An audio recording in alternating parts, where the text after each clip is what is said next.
Welcome to the Parlay Studios. I'm your host, Sarah Said. We've got Justin Pooney here, Jelani Goodridge, and we're going to talk about some NFL. We have some Sunday scaries here. It's Halloween right now. Justin, what is going on with the Rams? Are they doing okay? The Rams have that Super Bowl hangover. You know how a lot of people are hungover this weekend because it's Halloween weekend, you're out partying. I know you definitely were. I think I might have been a little bit. I know Sarah for sure was too. But no doubt. The Rams got that Super Bowl hangover. Their offensive line sucks. Not playing well. Matt Stafford does not look good. The Allen Robinson experiment has failed. And Cooper Kupp now is hurt. That is a concern. It's not looking good in LA. But then again, Kyle Shanahan does own Sean McVay. But we'll see. Yeah, no, I'm disappointed with the Rams. This is not the same team from last year. We need to get that out of our minds. They lost OBJ, Whitworth, Weddle. You're talking about losing guys like Corbett, Darius Williams. Even in, their depth in terms of the corner spot took a hit. So a lot of these guys left. They're not the same squad from last year, but they're just so one-dimensional. Like, they cannot run the football. Even last year, can't mistake them for being a great running team last year, but at least they tried it. And they were pretty successful in doing that, right? This year, doesn't even touch the ball anymore. That's what I'm saying. And they're 31st in rushing. That's not going to do anything for you. And they're so one-dimensional. In the past game, only looking at Cooper Kupp, I get it. You can't really cover the guy, but when you know what you're going to expect from that offense, it's so predictable, and that's why we're seeing them struggle right now. So you're looking at the Niners. I think the Niners are going to wake up in that division, and guess who's leading the division? His team is right now Seattle. So nothing's a guarantee right now in the NFC. The Rams need to wake up at some point. They need to.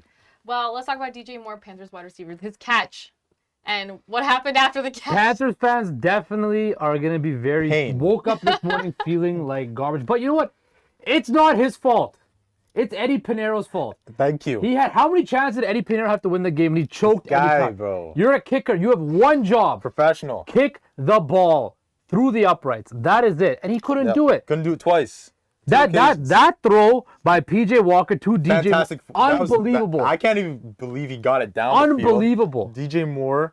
Shout out to him for getting that. And of course, it's the heat of the moment. Rivalry game. Winner gets the first spot in the division. So I get it. He took off the helmet. He was fired up. He does know better. But again, if you are the kicker, you need to make your kicks, right? You have one job. He had another opportunity in overtime following an interception. You need to make that kick. You would win that game and get first spot in the NFC South. So I don't put it all on DJ Moore, but I will say one thing. As punishment for this, oh God, I know boneheaded move that I know where you're going with this. I believe that the Carolina Panthers, as punishment for this move, should send him to Dallas. And let him join the Dallas Cowboys. I believe that should be his punishment. But you don't need your offense. Punishment is the strong word because you're making it sound like the Cowboys. It's not punishment. I'm a Cowboys fan. I want him on my team. That's why. You're not selling it for him. That's not punishment. I'm sure he'd love to be in Dallas or Carolina. Make it happen, Jerry. Do it. Trade deadline's coming soon. I'm dying. Did you guys see Jerry as the blind ref? Yeah, he's gonna. Jerry, I know I hate the Cowboys, but Jerry, you make it so hard for me not to like you. You are just a marketing genius. I love it. Hilarious. Love you, Jerry. All right, let's talk about Kyler Murray. Are the Cardinals okay too? What is going on with all of these teams? Well, Call of Duty dropped, so he wasn't. Well, we saw what happened with Patrick Peterson. Playing the trolling him. The troll job was hilarious. I don't really like the Cards this year. A lot of people coming into the season, they felt like they would probably make it back to the playoffs. I never saw it. And of course, they didn't have Hopkins this whole time, so that does play a role because right now, since getting back, first in yards, first in receptions, first in basically every receiving category. Crazy one had a catch in the end zone. That too. So I get that, but just in general, the coaching, I never believed in Cliff Kingsbury. Absolutely. I never really believe in what their defense is. I don't they have talented guys here and there, but they're just not a good unit. So the Cardinals, to me, are non-factor in the NFC. Non-factor. I think it just again proves that Cliff Kingsbury sucks as a coach. He's just not a good coach. He's not it. And there's more to it than just X's and O's. He doesn't galvanized a locker room. He doesn't have guys that want to fight for him, battle for him, right? I don't even know his relationship with Murray. I don't even. Well, you saw what happened on Thursday Night Football. Yeah, I'm not even basing it off that. That's fine, right? But in general, I wanted the quarterback and the coach to be on the same page, and I just don't see these guys on the same page. and their defense sucks. Yes. It's horrible. Now, Kirk Cousins and the Vikings offense have looked really, really good this year. Yeah. And the Vikings are a very good They're surprise sleeping. team. For some I reason, know, people are yeah. sleeping on them. I think they're a good team. I think everyone should watch out for Minnesota in the NFC.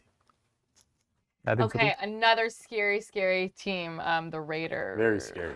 It's dreadful. It's awful. Well, first of all, I want to apologize because I said that the Raiders were going to be a playoff team this year, and I really thought that. They added Chandler Jones with Max Crosby to get an elite. Chandler Jones has half a sack in 7 games, and they paid him $51 million for half a sack. Devontae Adams, he's got his numbers, but that offense, Josh McDaniels, I don't know what's.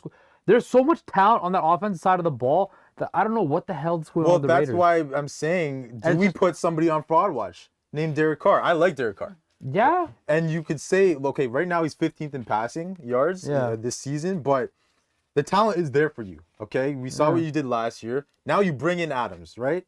Arguably the best in the game. You guys had a rapport. You still have Waller. I know he's been hurt and stuff, right? So that you can't really blame him for. Hunter Renfrow. Renfrow is still there. He only had 1 grab, right? You can't work with that. And then Josh Jacobs is back there. I'm saying fraud watch because there's so much talent there. They have one of the best offense coming into the year. A lot of people were like, the Raiders might be the nastiest offense in the league because of what they have. So to see that nothing's working, it's because of is it Carr? But I also think at the same time you can say McDaniels. I think he's a fraud.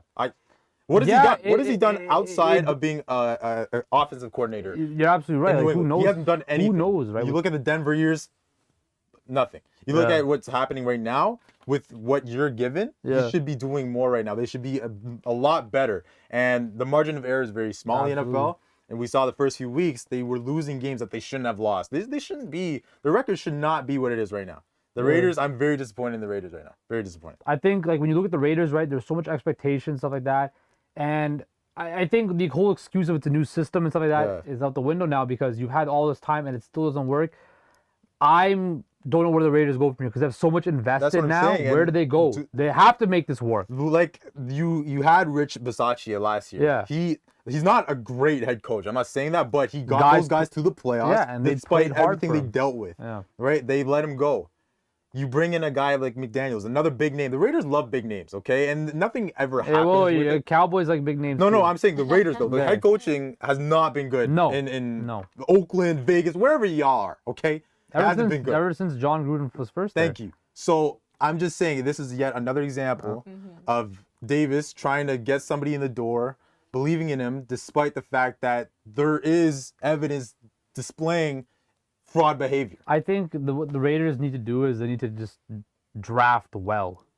That's what's hurting this roster. And I think the secondary is also a problem. So before we wrap up, I just want to know, what is your one team that is the scariest of scary for this Halloween? The scariest? The team I'm most afraid of? And by scary, I mean the worst. Oh, the worst. Okay. The worst. I'm sorry. Yeah, I should have. We were talking about the worst, so we're going to keep talking about the worst. The worst team. You know what looks bad? The Broncos' offense still looks horrible. Yeah, they should have lost that game. They should have lost that game. The Broncos' offense looks horrible. They're lucky. That's right. I guess the high knees or whatever Russ was doing on the plane works. Did not work. I think he's going to do it next week. Probably going to add some push-ups in their sit-ups as well. Mountain climbers. I think Russ needs to do some cardio. He's looking a little bit too thick. I think for me, though, right now, the Raiders. I can't believe they got shut out like that. Adams, no catches. Jacobs, he had 3 straight weeks of 140. He had 140 minimum in the last 3 weeks. Didn't do much on the ground. Renfrow, he's nice. Didn't do anything. Carr, where are you? Defense sucks. Done. I'm excited to see what happens next week because, honestly, just based on it sucks because the Cowboys aren't playing, so it's not a big week for me. Well, coming up after this, after the break, we have Norzay and I'm talking about all NBA stuff, all basketball, so stay tuned. And now this is our NBA section. I'm John Cena, Norzay, right next to me, Jelani Goodrich-Reed, and Justin Pooney. And this is where we talk about what's been happening in the NBA. Only been 2 weeks in, so obviously tons of storylines already. But I think the one that I want to talk about with you guys, the team in LA, not the Lakers. Oh. They can be in the conversation as well because they're also kind of bad. But the Clippers were supposed to be the deepest team this year, and deep they are not. deep they are not, guys. What the hell's happening? Kawhi Leonard. I think Yep. Kawhi Leonard, and I love Kawhi. I think he's the only reason the Toronto Raptors ever won an NBA title, and I will stand on that hill till the day I die. He will stand on that hill. I will guys. stand on the hill He till the will. day I die. Someone Kawhi push Leonard him is off the that only hill. reason. Kawhi Leonard is the only single reason the Toronto Raptors ever won an NBA title. Thank you very much, Masai Ujiri. But Kawhi's got to play. Like, That's true. though. Kawhi's He- played yes. 2 games this year, and he hasn't even played. He's walking around dapping up LeBron. I get it, I knee know. soreness he has. They're doing the whole load management thing. But Kawhi, for his own personal legacy, has to play. Hey man, the Kawhi, legacy remember, it was only a few years ago when people were thinking Kawhi was the best in was the league. he was the best in no, 2019. but I'm saying But like he the was, discourse, yeah, right? with him and LeBron, right? Kawhi is not falling off where he's becoming irrelevant in the NBA, right? That's true. It's Kawhi true. Leonard needs to play not only for his own sake, but for the Clippers' sake, because if they want to go on a run, they need to build continuity with Kawhi. What I would say is I think they're just trying to. I don't agree with it, but I think they're trying to work him back slowly, Yeah. gradually, because they want. And this is what the NBA is now. It's all about the playoffs. Unfortunately, they don't really care about regular season anymore. So right now, what they're doing, gradually getting him back, 14 minutes. Okay, here, then they're gonna probably get him to 20, and so on and so forth, to get him to a point where he's good when they get closer to playoff time. But yeah, like you're saying, he got that knee injury. We get that. It does the time frame. He's dealt with that. He's been out. But now I want to see him on the court. I'm sorry. I Exactly. want to see him on the court. We all want to see We, Kawhi play. we saw him, here and there.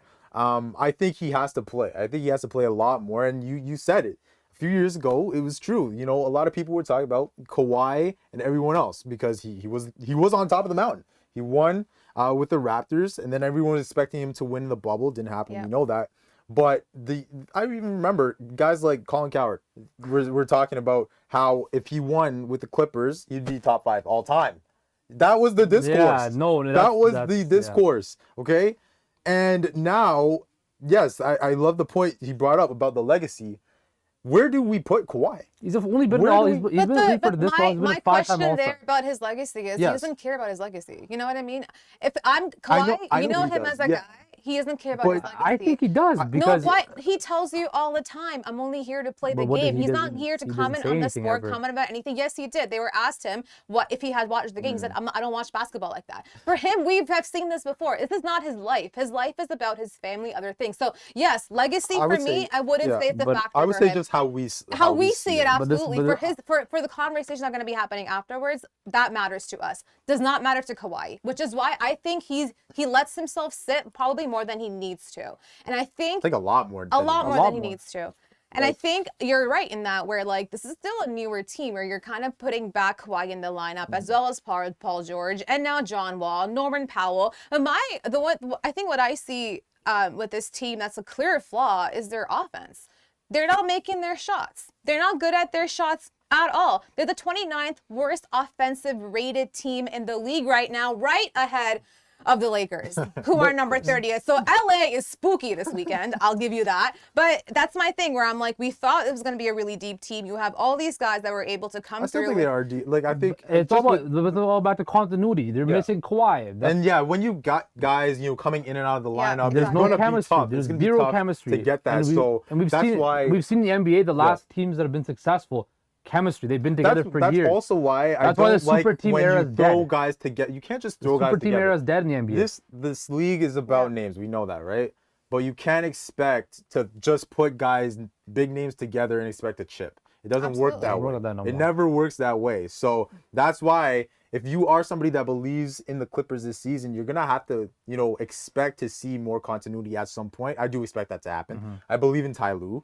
But yeah, just as for the Kawhi thing, I mean, I just believe that he should be playing more than he is. Are we getting to a point where this is getting abused in terms of him sitting out, him resting? I get it. He's coming off of serious injury. Like, we don't This know could the have been extent of that, career-threatening. We absolutely. get Spurs, that. yeah. But there comes a point where we got to be like, okay, man, like there's a court. You got to step on that court. You You get have to paid step all on the. the He wants a max deal, but and he's not playing. when he got to the Clippers, we knew that he had a lot of the lion's share in terms of the say, in terms of the power of the franchise. Seen that now. Yeah. But at some point, if you're Steve Ballmer, if you're head coach Ty Lue, there has to be a point where you're like, okay, you know what? enough is enough. You We need got to to play. change things up here. You need to play. And the Clippers, they better make sure this works in LA. Oh, yeah. Because They have no future if they after don't make this work, look, Kawhi is still there for a few more years before he has an option. 1 year, he's got a player a year. Yeah. So you have that. You have the Paul George element of it, but they need to. I'm not just saying they need to win a championship. They Oh, invested too 100%. much draft Absolutely. capital, Yes. money. Remember that all trade to bring in Paul George through the door. You want to look at what they gave up? It was a haul.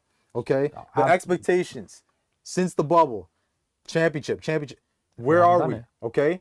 You have the 1 year they made the conference finals. That's pretty. Whatever. Yeah. They But finally need did it. they need to win a championship. I completely agree in with order you. to And I think you validate brought up this a really move. great point in Paul George as well, who's averaging 13 points in the last 3 games right now. So in Kawhi's absence, good you enough. need to be the man that steps up offensively, defensively, to be the leader of that team. And with that, we're going to move on to Rapid Fire, where we discuss what's happening in the world of Toronto on Monday night. October 31st is not only Halloween, it's actually sports equinox. All 4 major sports are in action tonight, so that's why we're going to call this segment What's on Tap. Sarah, what is going on in the NFL? Well, tonight's Monday night. That means Monday Night Football. We've got the Cincinnati Bengals, who are 4-3 against the 2-5 Cleveland Browns, and it's the Battle of Ohio, so it's really exciting. Nor what's going on in the NBA?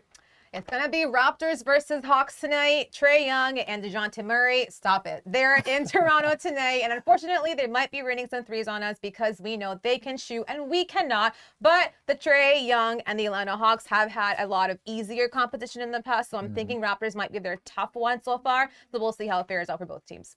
Ooh, I like the Hawks in that one. What is the city of brotherly Stop, love? Jelani. City of brotherly love is popping right now. You got the Eagles, the Philly Union, and the Phillies at home tonight. Game 3 of the World Series is going down. Look, I got Houston in this one. I think Jeremy Pena is going to have a nice game. And look for Yordi Alvarez, anytime homer tonight. 3 games on the NHL tonight, but I don't care what games are going on in the NHL tonight. The fact the Leafs aren't playing is the story. The Leafs look absolutely horrible, losing to a 1-win Anaheim team. Yikes. Sheldon Keefe, your job's on the line. Mitch Marner, why are you breaking a stick in the tunnel? Break it on the bench like a real man does. That's all the time we have for today. We will see you guys on Wednesday. Keep it locked. You know where to.